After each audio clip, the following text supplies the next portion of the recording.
it's actually not a bad idea to have a corporation as the laws are currently written. If you have a U.S. corporation, usually the laws are written to make it a little bit more tax favorable for a U.S. corp to own foreign companies instead of a U.S. person. The problem is, I mean, you don't. It sounds like if all this works out, you won't really need a lot of the profits from the companies, right? You can kind of leave them there and move them back to the U.S. and stuff, right? It won't be like you need this to live.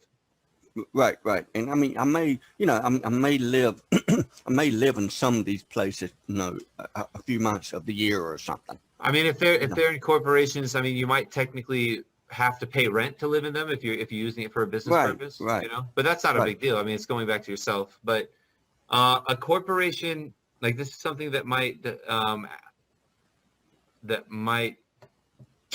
be a good idea to do. Mm-hmm. It's a really complicated discussion. It's not something I get asked all the time, but Right. It is complicated.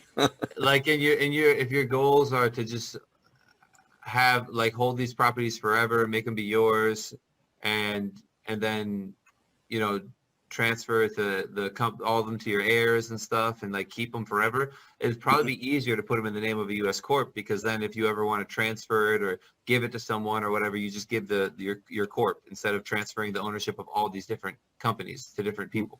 There you go. No, that makes sense. So that makes sense. And there's probably there could end up being some tax benefits because, like I said, it's generally more favorable. You don't need the money, so sometimes the problem is getting dividends out of the corp and paying dividends. It's a little bit more tax compliance because you have a separate corporate return.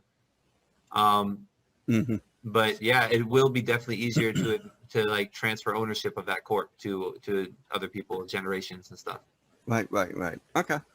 That's a good way to do it. You could even do like a grantor trust or something, but I don't know the rules. A corp would probably be easier.